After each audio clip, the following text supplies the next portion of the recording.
This is Peter Helland with Dr. E. Michael Jones on the show Israel. And Mike has returned back about 10 weeks ago from I think it was a 2-week trip to Argentina. And you did a little traveling, and you talked to a lot of people, and you are now writing, I guess you're going to have a book, Pope Francis in Context. Right. So you've gleaned a lot. Just out now. It's available as an ebook on Kindle or in paper from culturewars.com, Fidelity Press. Okay, and what I read was a 40-page, 40 pages that you sent me that I've gone through pretty well. And the issue, there's many issues here, but it seems like a constant theme is this idea of the hermeneutic of discontinuity versus the hermeneutic of continuity. And I've brought it up on the show. Dispensationalism is the hermeneutic of discontinuity, which challenges the traditional Christian view of continuity. So this theme comes up on the Protestant side, and it's coming up on the Catholic side. Yeah. Okay, so it's an issue that everybody is facing, whether they're Protestant or Catholic. Yes. Okay. Yes. And the scripture that seems to address this, actually, in reading out of the Jerusalem Bible, and we have the King James, which is the traditional, but it says in Romans 16:17, I implore you, brothers, be on your guard against anybody who encourages trouble or puts difficulties in the way of the doctrine you have been taught. Avoid them. People like that are not slaves of Jesus Christ. They are slaves of their own appetites, confusing the simple-minded with their pious and persuasive arguments. What people are mostly used to hearing in the Protestant circles is, now I beseech you, brethren, mark them which cause divisions and offenses contrary to the doctrine you have learned, and avoid them. Just stopping there. But the idea here is that the church, what we believe is something that's been passed down. That's right. It's not just what you in the scripture you've come to, but there's this concept that what we're supposed to believe is something that's been passed down. Right. Okay, and I think that is more of the Catholic mindset. Has to be. Yeah. Has to be, absolutely. It's crucial to the Catholic faith, because the Catholic Church, the claim that they make is that it's in Matthew, I believe it's 16:18. You are Peter, and upon this rock I will build my church. If you go to St. Peter's Basilica in Rome, you go to the dome there, and in letters about 7 feet high, they have that in Latin all around the inside of the dome. Tu es Petrus et super hanc Petram et deficabo ecclesiam meam. So everything that a Catholic has been passed on from Jesus Christ to Peter, and then from Peter to every pope, all the way up to Pope Francis. Yeah. And basically, it's Pope Francis's job to preserve the patrimony that he received from those who went before him, 2,000 years. Now, over this 2,000 years, these were men who thought and debated the issues, trying to come to a fuller type of understanding. So during this period of time, it's not as if everything stood still. The consciousness rose, the awareness arose, and the sophistication and the understanding increased over this period of time, so that we have a better understanding of the scriptures, of the patrimony now than they had 2,000 years ago. So that's part of the thing. But you can't. What should I say?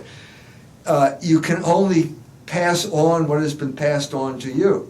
It may be your job to come up with a better understanding of what has been passed on than previous generations have, but you can't go beyond what has been passed on to you.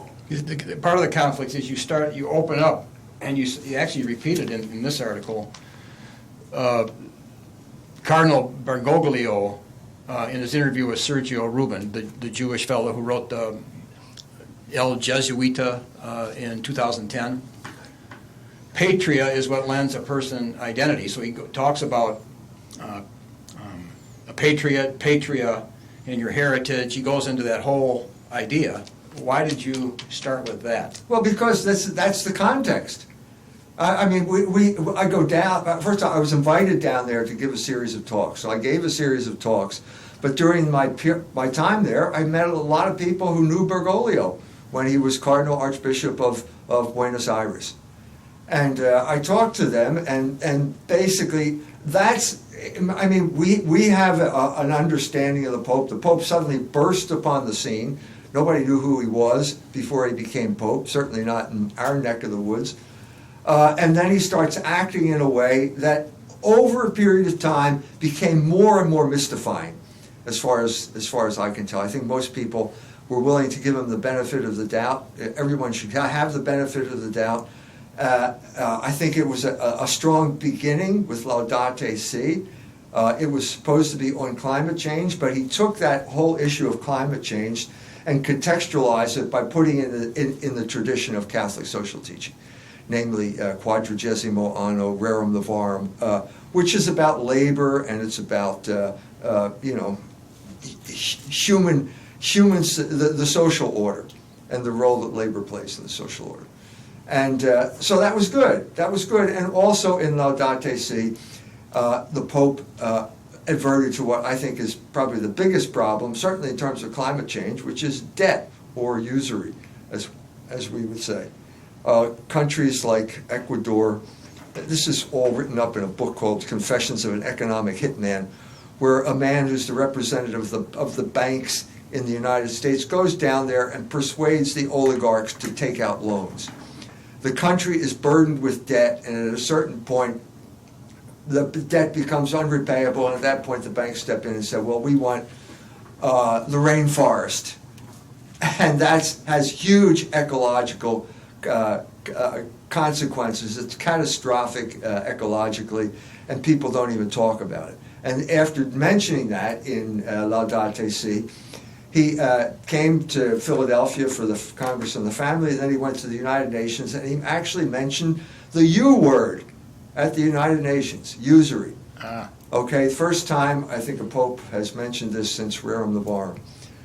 So this is a strong beginning, because this is precisely what was needed, I think.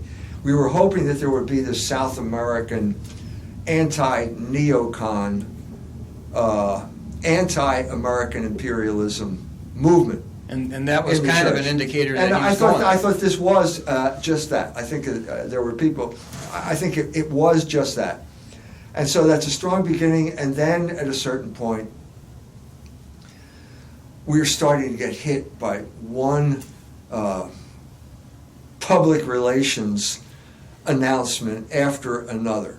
In other words, the Pope is flying on an airplane, and he says, he's asked, the reporters are constantly baiting him to see if he'll deny Catholic doctrine. That is the whole point of a reporter on an airplane with the Pope. Get him to deny Catholic doctrine.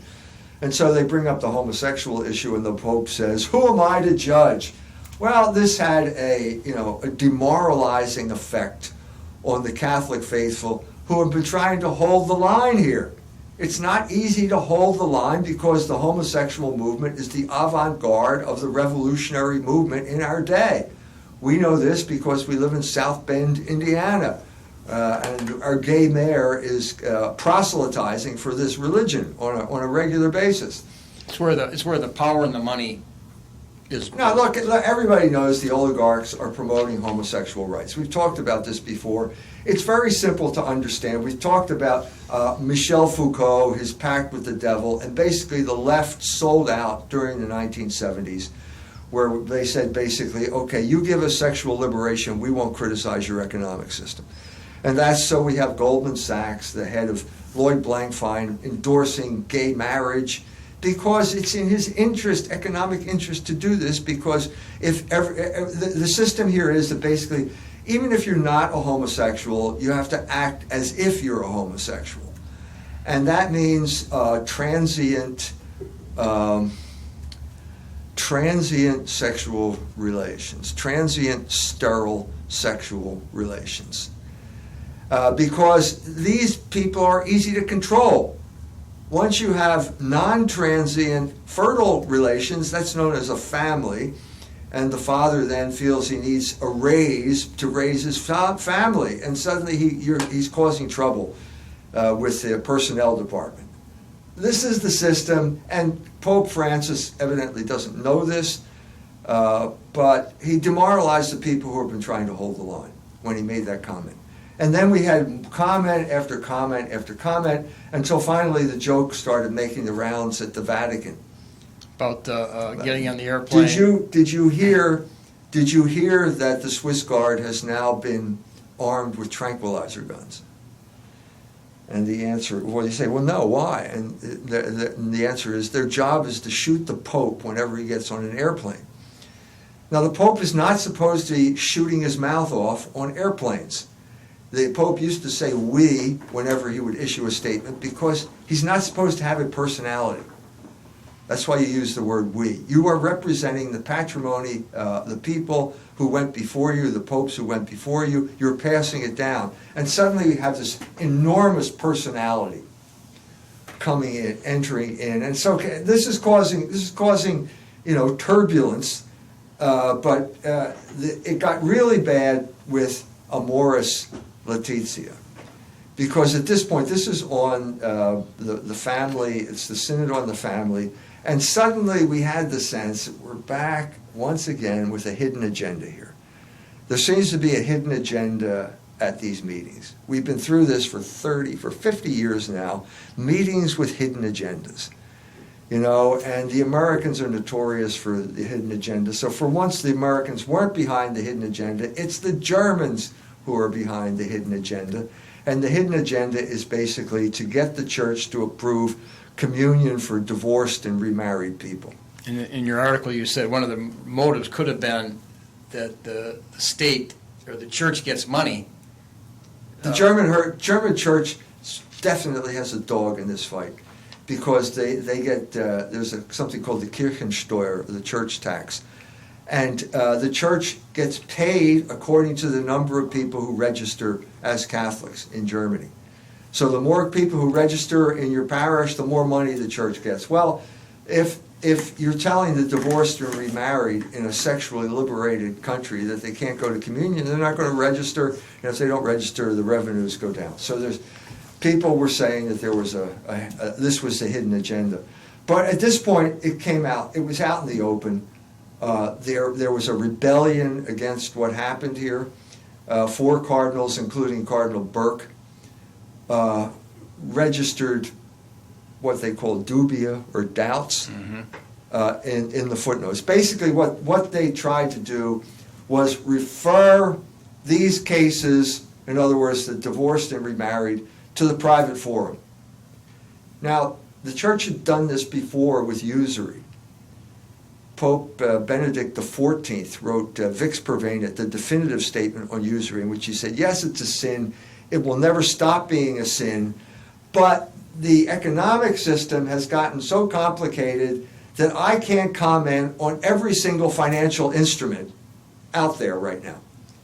And so if you have questions in this regard, go to your confessor and explain your particular financial instrument, and he will tell you whether it's usurious or not. Okay, that seems fair enough. I don't see how this applies to the divorced and remarried. Because the divorced and remarried is more cut and dry. Well, it's either you are or you aren't. It's not as if, well, maybe that 5% is a fee instead of interest. Maybe it's, I don't see it. I just don't see it. You were married to this person, you're no longer married to that person, you're married to this person, you're having sexual intercourse with this person, that's adultery. And we have a kind of an authority on this matter. The authority in this matter turns out to be Jesus Christ himself. Now, there are lots of things that Jesus Christ did not talk about. He never mentioned abortion. He never mentioned gas deregulation. There are lots of things he didn't mention, but he did mention divorce and said if you remarry after, well, it's pretty clear, and the constant teaching of the Catholic Church from the time of Jesus Christ all the way up to the day before yesterday is that you're committing adultery. But from Henry VIII and from Milton in the whole past of the Enlightenment. Well, that's another reason not to be a Protestant, because they caved in. The Protestant church has always caved in on morals, and the Catholic Church has always been the bulwark in this regard. And here we have something that looks like a contradiction of constant teaching for 2,000 years. which is why the cardinals raised the dubia. Okay, so my point here is, at this point, all of the, we're holding off for like years now, trying to give the guy the benefit of the doubt, but something needs to be explained here. There's something that's not working. There seems to be a hidden agenda. Nobody can explain it, and so therefore, going to Argentina, I thought, well, I'll look into the guy's background. That will help us understand what's going on here. No. And that's what the book is about. It's about the trip to Argentina. It's about interviewing all these people. It's about listening to what they have to say and then reconstructing, I think, what happened in this man's development that led us to where we are today. You haven't really said that much about the Pope until this, right? I mean... Nothing. Right. And lots of people are, they're screaming and hollering about the Pope. There are lots of people who are just very unhappy. There are also his defenders. His defenders came out early on. Inverray, forget the guy's first name, wrote a biography called The Great Reformer. I mean, give me a break, fella. He's been in office for 6 days and you're calling him the Great Reformer? I mean, it's a little bit premature here. It was like Obama getting the Nobel Peace Prize. A little bit like that. But Iveray was totally enamored of the Pope and all of his theatrical gestures, and wrote about it as if the Pope, this is what he claimed in his biography, the Pope ended the culture wars. And I thought, well, good. I've been trying to end the culture wars for 30-some years, or almost 40 years now. So if they're over, I'm happy. I'll retire. I'll do something else. But apparently the word hasn't gotten to Argentina yet that the culture wars are over. So just when the Pope, Bergoglio becomes Pope, and there's supposed to be this great irenic gesture from this great man who's the great reconciler, and it's not as if he said, you're right and you're wrong. He just, by the force of his personality, his warm personality, he just united us all. Well, that's nice to say that, but in Argentina, that's not what's happening. Argentina is now being subjected to the Catholic Church in Argentina is being subjected to huge and brutal attacks right now. If we were doing a documentary, we could go show the YouTube videos. You can go on YouTube, type in Mar del Plata or Buenos Aires, the cathedral, the demonstrations, Femen, these bare-breasted women screaming, throwing Molotov cocktails at the church, spitting on the men who are trying to defend the church, saying the rosary. This doesn't sound like the end of the culture wars to me. It sounds as if, to me, they've intensified during this period of time. Yeah, it would be like, I mean, it's a bad example, but it'd be like if somebody got Teacher of the Year, and then you go to the school where that teacher's from, and the classrooms are like in disarray. Yeah. It's something like that. There's something wrong here. There's something not computing. And so that's sort of what we're trying to figure out. How do you reconcile all these things? And the best way, I think, is to go into his background. In other words, what was he doing here? I mean, he was, and I think that the best place to start is this picture here on the beginning. This is a monument. The monument, El Monumento a las Reyes Católicas. The monument to the Catholic kings. It's the monument to Hispanic culture in Argentina. Now, one of your themes throughout your article that you gave me, which is similar, I imagine, you had a whole thing on monuments. It starts out, Buenos Aires is a city of monuments. The most recent is Florelis Generica, I'm not good at Spanish, an aluminum monstrosity designed by Catalan, which represents all the flowers of the world. But you go on about all these monuments that they represent a hegemony. Monuments are an expression of hegemony. There's no question about it. And I think that I started off with, I mean, basically I was taken on a tour of monuments in Argentina. But the best example was not Argentina. In my mind, it was always Prague. I showed up in Prague is conquered by the Soviets, okay? And so they build the biggest, heaviest monument in Europe to Stalin. It's made out of solid granite, it's huge, and at a certain point, we go through de-Stalinization, so they blow up the monument. They blow up their own monument, and this is the beginning of the Prague Spring. Well, communism falls completely, and that's when I arrive in Prague, after the fall of communism, and there's this empty pedestal. Well, we can't have an empty pedestal. Nature abhors a vacuum, and a political vacuum is especially abhorrent. So who shows up in town shortly before I show up in Prague? Michael Jackson.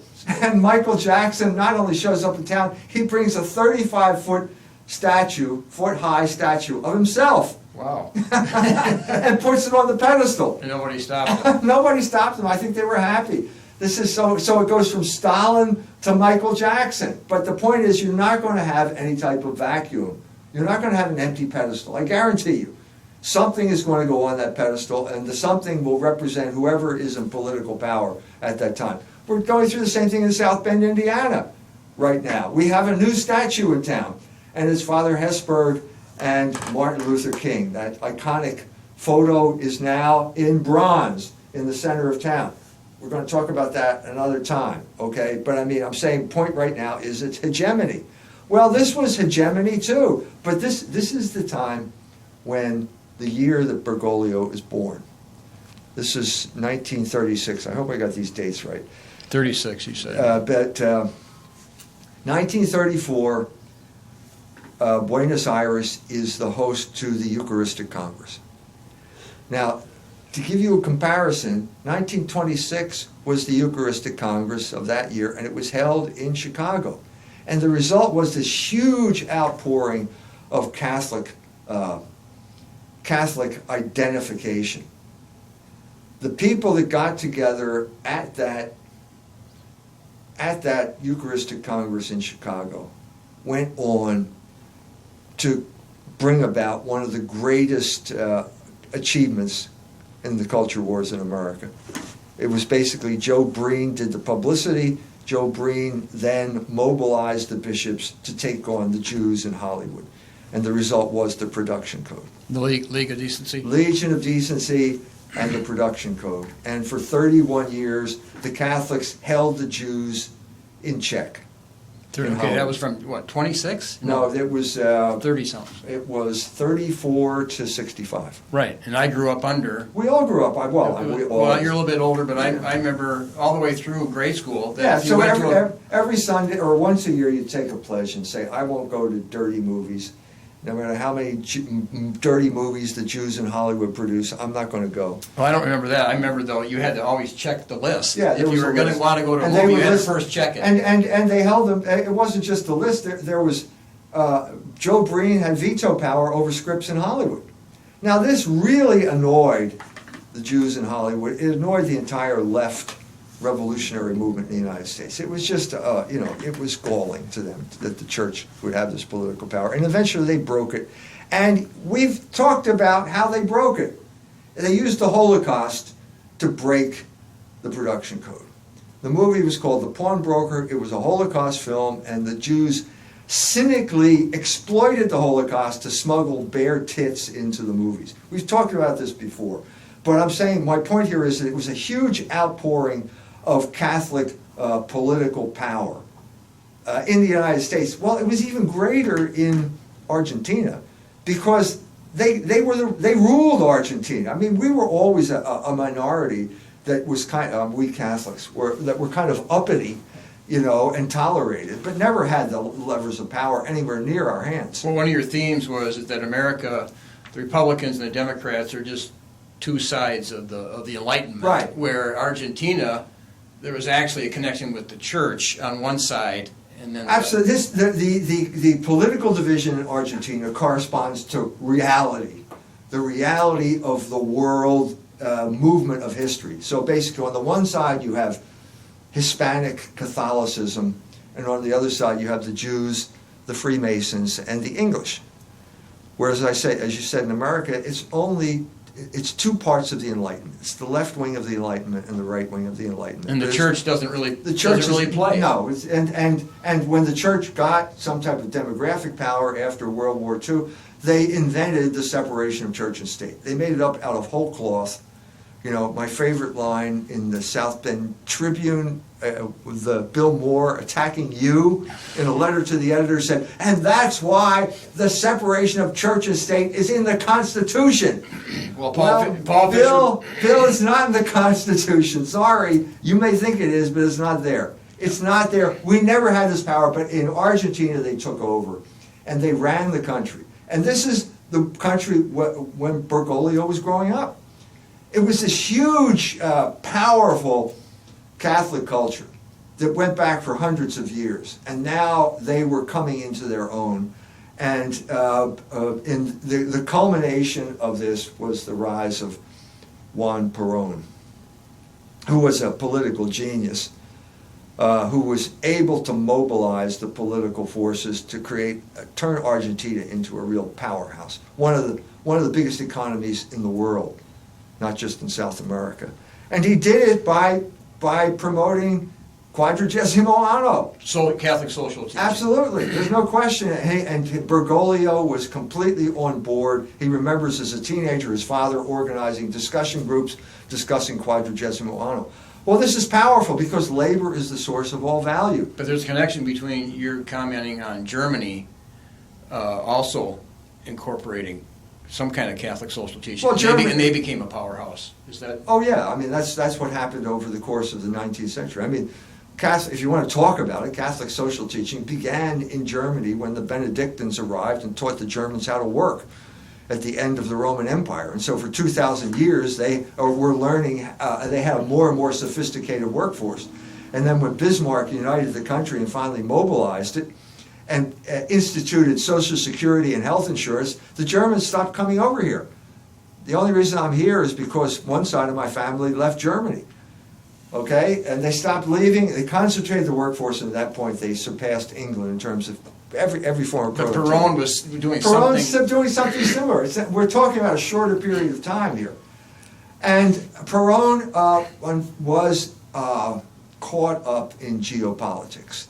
Okay, it's a relatively small country, and there's a war going on. The first war is the war against fascism, and the United States is not happy with Argentina because Argentina is neutral in World War II. They've got Germans there. Perón was a guy who brought everybody in. He brought Jews in, and he brought a lot of Germans in. He brought a lot of Nazis in after World War II. He's bringing anybody in. That's what he did. Okay, and he's trying to maintain this independence. He does not like the Yankee imperialism. And they're giving him a hard time. And he didn't like them because they were trying to control him? Well, yeah, because they were forcing him into being basically a vassal state of the United States, and he didn't want that. Also, England was involved here. Basically, Argentina saved England from starvation during World War II because of the beef that they exported to England. England was on the ropes. They were surrounded by, Nazi submarines. They cannot feed themselves. They're too small to feed themselves. Argentina saved them. Britain ran up a huge debt, and then they stiffed them because they're a small country. The whole point of the British Navy is you better pay your debts or we just level your city. We send the battleships in and they level your city. But they wouldn't pay the debt to Argentina. And so they stiffed them after making out like that. And so Argentina, Perón retaliates by nationalizing the British Railroad in there. But you can see it's not going well, and then it gets worse with the Cold War, because the Dulles brothers are now even more insistent that Argentina sign on to the anti-communist crusade. And Perón is insisting on, this is the era we don't know about anymore, but it's like the era of the Third World. I mean, I talked about this with Julius Nyerere and those people who didn't want to be part of the communist sphere or the United States sphere. They wanted it their own way. Tito's Yugoslavia was an example of this. They were socialists. I mean, they were pretty much all socialists. It was like the Socialist International. And Perón had no principles whatsoever that I can discern. He was a complete opportunist, and his main goal was to stay in power. So he understood that the Catholics held the power at this point, so he played to the Catholics. And then at a certain point, he started pressing the Catholics because other people wanted certain changes, and at a certain point, he turned on the Catholics. But Perron, I mean, what you were pointing out, that Bergoglio, it kind of admired Perron for a while. Look, I don't. How can you not be affected by Juan Perón if you're growing up in Argentina at this era? It's impossible. And so, a lot of people told me one of the biggest influence on Bergoglio's life was Juan Perón. And I think I can see an element there involved in that. Because Juan Perón was not a man of principle. His job was to stay in power. And so he'd make deals with anybody. But they thought he was a man of principle in the beginning. Well, in the beginning it seemed that way because he was promoting labor, he was promoting quadragesimo anno, he saw the Catholics were powerful, and so he told them what they wanted to hear. I mean, maybe I'm being more cynical here than I should be, but the fact of the matter is that he turned on the church.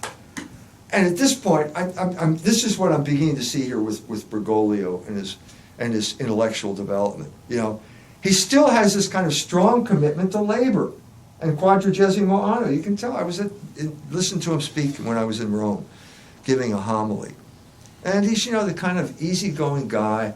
La Chiesa è una madre. He's talking, Church is like your mother? Like your mother, And then he says, but then suddenly, but when there's labor, don't mess with labor. And his voice changes and he gets really, intense. Obviously, he's feeling intense. He's had intense identification because of the way he was brought up. Okay, that's good. That's good. But it all fell apart. And so at the time, he's got a vocation. He goes to the Jesuits. And the Jesuits they're in the beginning of the mess that they are in today. I mean, the Jesuits are a mess today. All you have to do is read America, their magazine, and you can see what a catastrophe the Jesuits are right now. Intellectually, yeah. I mean, basically, you name it, whatever the great Satan wants, the Jesuits will baptize it with holy water. I mean, they had the head of the American Enterprise Institute on the cover of the Jesuit magazine America. I mean, Bergoglio would go apoplectic if he knew this. Okay? But at this point, we're entering the crisis of modernity for the Jesuits. And so he's got a combination of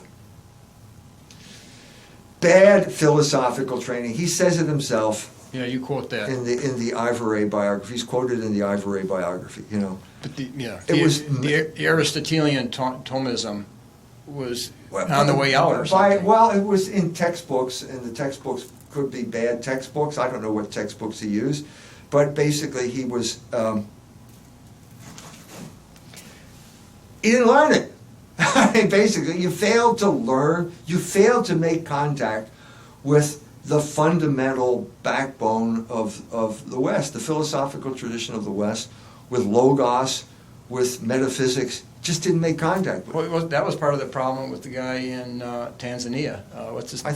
I think we had, yeah. He failed to actually... Well, we're talking about people who were, Nyerere would have been about 10 years older than Bergoglio, maybe 15 years But old. part of your theme was that he really didn't understand Catholic teaching. No, he didn't understand Catholic. First of all, Nyerere had never heard of quadragesimo anno. I have no indication whatsoever that he ever heard of it or read it. And I asked his daughter, and I asked the bishop of Musoma, no, never heard of it. Whereas Bergoglio did know it, but they have a higher level of Catholic culture because they've got hundreds of years, centuries of Catholic culture in Argentina, and it's a new phenomenon in Tanzania. It's basically post-World War II when the Maranols showed up, So obviously it's a different level, and it's a high level in Argentina. So he got that, but he did not get the philosophical training that he needed.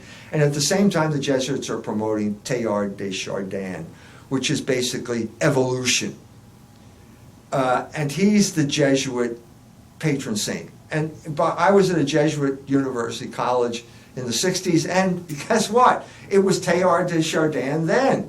All of his books were available. They were all being on the index of forbidden books. Didn't exist, but there was still a monitum against the teachings of Teilhard de Chardin, and the Jesuits completely ignored it. And they were promoting it because Chardin is basically the way you can reconcile Catholicism with the world.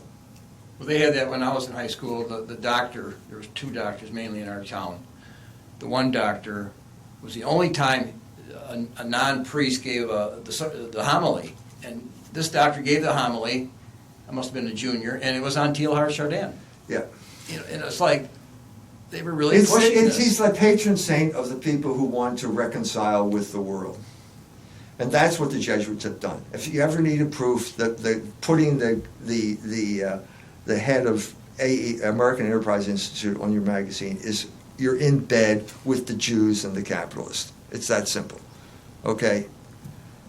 So this is the training he gets, and suddenly everything goes bad. The Cubans never stopped trying to create communist revolutions in South America. They have one in Venezuela right now. There's one going on right now that shows you even to this late date. I talked about Che Guevara going to the Congo. Yeah. Nyerere was running guns from the Chinese to Che Guevara. He couldn't get to first base in the Congo, and then he went back and tried it in Bolivia and got killed because he was just an impetuous, arrogant, spoiled, rich kid from Argentina. So the Argentinians knew him well, but the communist insurgency did continue in South America, and it did catch hold in Argentina, and the Jesuits. Lots of Jesuits went over to the dark side. The way you call yourself a communist and a Catholic is by talking about liberation theology. They were the Montoneros? Is that Well, the Montoneros were the guerrilla group, but the Jesuit professors at the university, these are Bergoglio's charges. Bergoglio's in charge. He's the superior. And he's got priests there who are telling the students to join the Montoneros. Well, this is outrageous. Okay, these are murderers. I mean, we're going around, we're traveling through Buenos Aires. These are the children of the guy who got murdered by the Montoneros. These are other people who got murdered by the Montoneros. They were just a ruthless terrorist group around the same time that the Baader-Meinhof gang was wreaking havoc in Germany. Same type of group. And the Jesuits were supporting them. based on a liberation theology? Based on liberation theology. I mean, I've already talked about this with the Nyerere. The Marinols went head over heels got in bed with the guerrillas. Two priests and 2 nuns ran off into the jungles of Guatemala and joined the guerrillas there. Completely discredited the whole Marinol operation in Guatemala. And so you've got this ruling class who are sending their children to school where they're not sending their kids to school anymore. And at a certain point, the payback is 4 women nuns get murdered in El Salvador. Because these people had discredited, first of all, the nuns are not wearing habits. I mean, it's probably bad taste to bring this up. But would it have been as easy to rape and murder these women if they'd been wearing habits? We don't know. It's just a hypothetical question. But there were people who were saying, well, they're not nuns, they're not wearing habits, they're revolutionaries, and so you can kill them. That's what was going on at this time. Well, in that culture, it would have been seen just on the surface, it was revolutionary not to wear the habit. So. They were involved in some form of revolutionary movement. And so at the other side of the spectrum, you have some Jesuits who were advising the junta about how to deal with the Montoneros. And so in the middle of this whole thing is Bergoglio. There was a third group. The Jesuits were supporting the Montoneros, the Jesuits were supporting the junta. And then there's a kind of, Bergoglio's trying this third group, trying to be an intermediary. And this is, I think, where the personality gets formed. Okay, you're a man who, first of all, doesn't really trust the intellect. He said, philosophical arguments have never converted anybody. Well, I beg to differ. I have an Indian friend. We got in a conversation on Skype, YouTube, email, and I said, you know, the Indian cosmology is the Earth, which is a semicircle. That's sitting on 4 elephants, and the 4 elephants are standing on a turtle. And I said, what's the turtle standing on? And nobody had asked that question before. He didn't know. There's an answer to this question. The answer is, it's turtles all the way down. But that doesn't make any sense because it can't be. I have empirical proof. I walked over the St. Joe River, the bridge on 31, the St. Joe River. I looked down. There are all these turtles down there. Some of them are on top of each other, but it's not turtles all the way down. They're on the bridge abutment, and the bridge abutment doesn't move. Well, that's metaphysics. That's metaphysics. It's also the basis for Aquinas' proof for the existence of God. And the Indians never figured that out. When I explained that to this Indian, he converted on the spot. So philosophical arguments do convert people. I beg to differ with the Pope, okay? But the Pope doesn't believe that. He believes that it's all just kind of legalism. And you're pharisaical if you're insisting on the rules. And let's give him the benefit of the doubt here. He's in a crisis situation. He's got to administer an organization. He's the head of an organization that's flying off in all different directions to the point where they're actually killing each other. But he does appeal to like people that I know who the Catholic Church represents dogma and patriarchy, and by him going that way, he's appealing to those. So apparently, it's in this thing. He's got a little office. He doesn't have a computer, and people hand him letters. And this lady writes him a letter, and she's divorced and remarried, and I guess her husband ran off with another woman, and she was abandoned. It's a tough situation. So what's he do? He calls her up on the phone and says, I don't care what your parish priest says, you can go to communion. Oh, wait a minute. Who do you think you are? You don't have that power. So he's granting a pardon. What are you talking about here? You're the successor of Peter. There are all those guys between you and Peter who all worked hard. Some of them were wicked men. Some of them were saints. But you're going to disregard all of them and call the lady up and say, you shouldn't even run a parish that way, much less an entire church that way. He's totally switching the situation between Henry VIII and the Pope, where the Pope held to the tradition. Right. And so here he's, what is your idea of rules are made to be broken, I guess.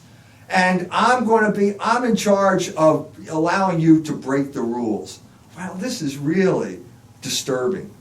And it really shows a kind of crude mentality, much as I hate to say it. But a man who thinks he can contravene, just by personal dramatic gestures, the teaching of the church, no, that doesn't work that way. But I'm saying it comes from this context, which is basically you don't believe that philosophical arguments can convert anybody.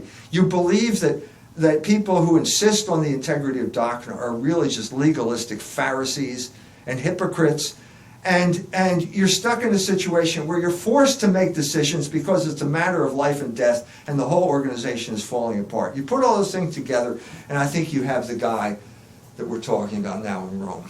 Right, but it still raises the hermeneutic of discontinuity. No, there is no so that's what happened here, is basically, 1978, you've got a large segment of people who want to just throw continuity. Who cares about continuity?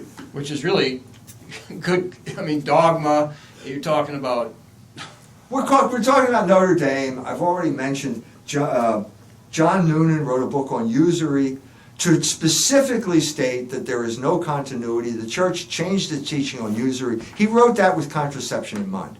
But he had four in mind, like slavery, usury. But usury was the book, and then the next thing, once he proved usury, he could change doctrine on usury, there was no continuity, then he's going to go with contraception. Well, it didn't work. And why didn't it work? For the main reason is that John Paul II was elected Pope in 78.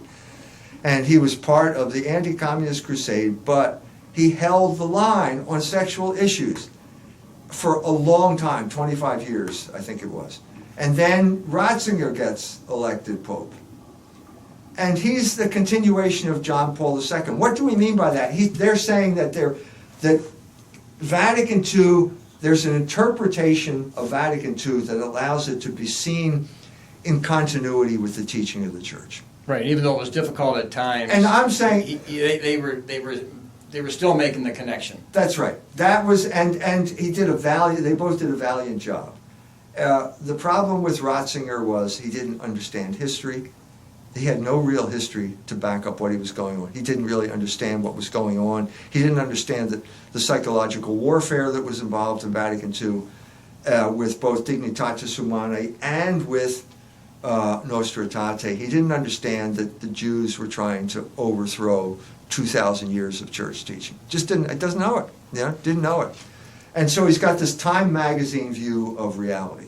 Literally. I'm not exaggerating. It's literally their black op, the American proposition, which he internalized during Vatican II. So he doesn't know. So it's like, I can't put this together. I can't make it work. And he quits. Well, that was bad. That was bad because you discredited the whole John Paul II tradition of trying to hold the line.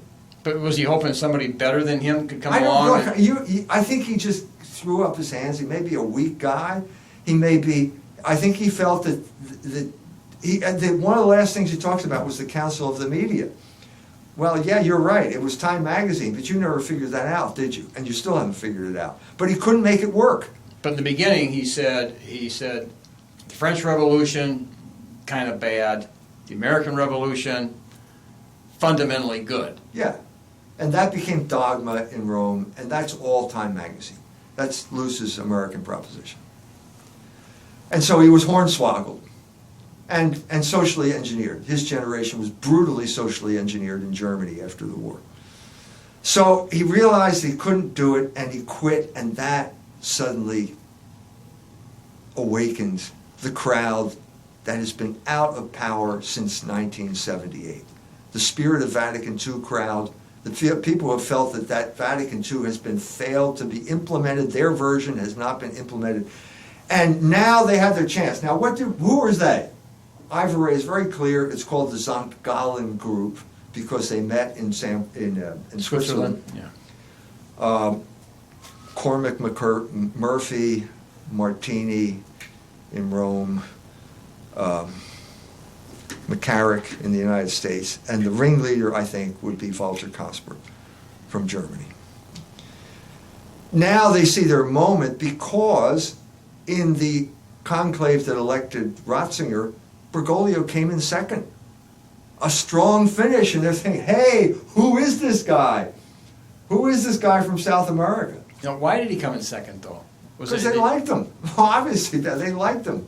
Why? Oh, he's a likable guy. Yeah, he's a likable guy. He's the force of his personality. And I think the other thing was that there was a certain segment that was tired of the German professor.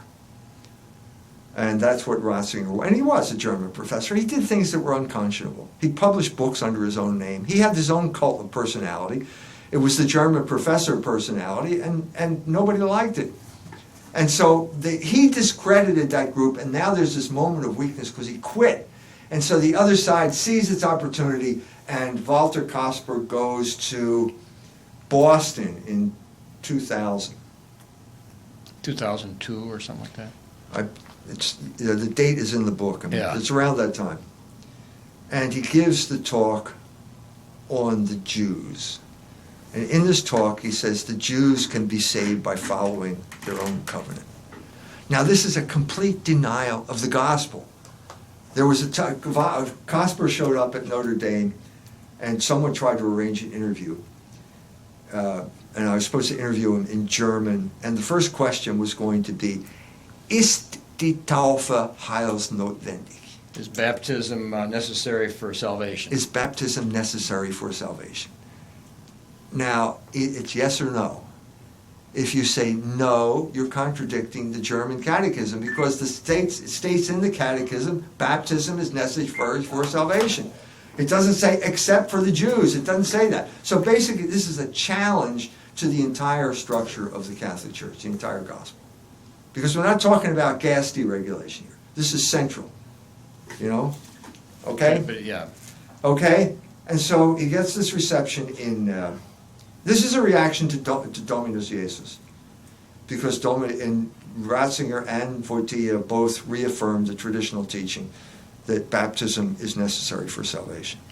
So he goes, so the Jews love it, and he goes from Boston directly to Buenos Aires. Now, what is this? Is this coincidence or what? No, I think what he realized is this is their guy. Buenos Aires has the second largest Jewish population in the Western Hemisphere, and Bergoglio's the guy. And so if you're on board with Catholic-Jewish relations, we may be able to make you pope. And I think that's what happened. Because shortly after that, we do the interview, La Jesuita, which is the Jews basically certifying the Pope as an okay by them. By that Reuben. Well, Rubin did the interview, but it's Skorka, Rabbi Skorka, who is the one who wrote the preface to the book, the foreword, saying, this is a great guy. You know, the Jews are putting their stamp of approval on this guy, and that's powerful because they control the media in South America, in Argentina, and they control it up here too. So, and the first thing we have to clear up is his role with those priests in the dirty war, which we sort of talked about. Right, because there were some problems, and they wanted to clear that up. And you wrote that if they hadn't written the book first, which paved the way to justify him, then he probably wouldn't even have become pope. Well, the priest, there are two priests in Jesuits in Argentina who felt that Bergoglio informed on them, gave their names to the junta, and that the junta was going to kill them, so that to solve Bergoglio's problem, because they were basically an annoyance to Bergoglio. And he goes into great detail saying this was not the case, and basically cleared his name in that book with the help of the Jews. So now what you see here is the best vehicle for overturning the whole notion of continuity in the church is Catholic-Jewish dialogue. Because Catholic-Jewish dialogue is living proof that there's no continuity in the church. There is no way in the world that you can justify Catholic-Jewish dialogue according to gospel principles. It cannot happen. It's impossible. Because the teaching had been sicut Judaeos non. There had been a clear doctrine on that relationship, which didn't allow, put it this way, for equality. Sicut Judaeos non was the traditional teaching of the church. For 1,500 years, it was the teaching of the church. Which, practically speaking, meant we're not going to persecute the Jew, but on the other hand, basically, we're not going to give them equal rights. No, you cannot. You can tolerate them, but you cannot give them equal rights. Right. Because they will use this to take over your culture and destroy your culture. Right. So it's just a simple concept. You just simply don't get equal rights with the dominant ethnic culture. Right. Because they would take... Because you're a subversive minority. Because we know your history, we know what you've done in the past. You know, the leopard doesn't change his spots. We know what you are, and we are not going to allow you to destroy our culture. Now, the revolution overturned this. Napoleon overturned it like that by fiat, gave the Jews equality, and within a year, the people in Strasbourg were complaining that the Jews were taking them to the cleaners, to use an apt metaphor here.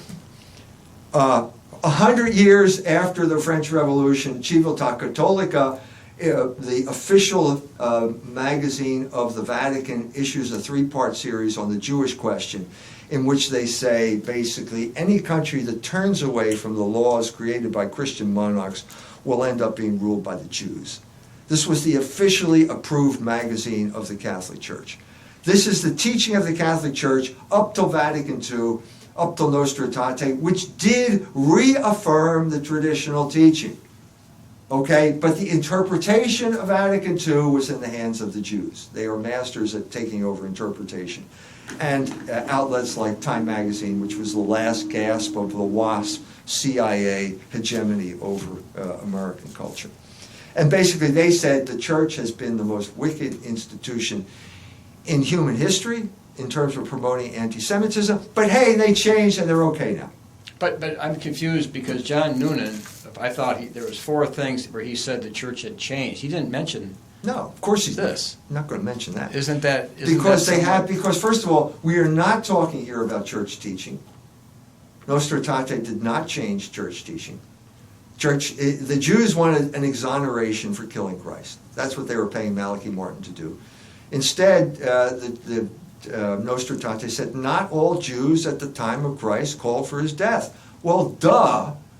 I mean, whoever said they did? You mean the Blessed Mother was out there shouting, "Crucify him"? No, of course not. No one ever said that. That was preposterous. So I can just see the church fathers kind of laughing up their sleeves, thinking they put one over on the Jews at that point. Well, yeah, the whole idea, I mean, the show is Israel. The promises were to the house of Israel for the first 10 years after Christ. The main players almost completely No, it's Jewish. preposterous. It's preposterous, but the Jews are good at making preposterous things sound plausible because they control the media. And that's the world we live in. You know, we could go through all kinds of preposterous things. Gay marriage is a Jewish operation. That's preposterous, but they got it passed because they control the culture. It's their deal. Anyway, Bergoglio, this is the situation where the best way, I mean, I see Kaspar as the cynical power broker here who knows what he wants to get, and the best vehicle is Catholic-Jewish dialogue, because that's de facto discontinuity. But as you mentioned, that's the one thing that both sides And it's the agreed upon. Look, also, it's the Achilles heel of the Wojtyla-Ratzinger faction, too, because they're big on Catholic-Jewish dialogue, too. So it's a win-win situation. That's how they won. That's how they took over. And now everyone's starting to wake up to the fact that there probably was some hidden agenda here. And the Pope was ambitious. He took I mentioned this in the book, he took a special vow against ambition because he knew he was ambitious. And this was his moment, and he took his moment and he ran with it. And now we're in But the the vow didn't hold him.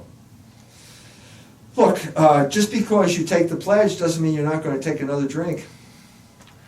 You can fall off the wagon at any moment. Well, once he became bishop, he didn't have to follow the Jesuit. Well, he was in exile, and then he reconciled with the Jesuits after he became pope, because the Jesuits are, I mean, how do I put this politely? Opportunists. They're an order in serious crisis. Well, we're going to have to. We got to close the show. You said you were going to maybe talk about, because we did have the monument here to Theodore Hesburgh and Martin Luther King. Yeah, we can do another show on that, because this is the monument to the Catholic kings. We can talk about it some more. Yeah, so hopefully this gets people interested in doing some research. I mean, you went down to Argentina for 2 weeks to find out, who, the background on the Pope. But why not do that? I mean, who else has been doing this? So this is the show Israel with Dr. E. Michael Jones, and we hope that you think about who Israel is. And we say that Jesus is the true Israel, and if you're in Christ, you are what St. Paul calls the Israel of God. So until next time, Dr. E. Michael Jones, Peter Helland. There is nothing more I can think of to say to you.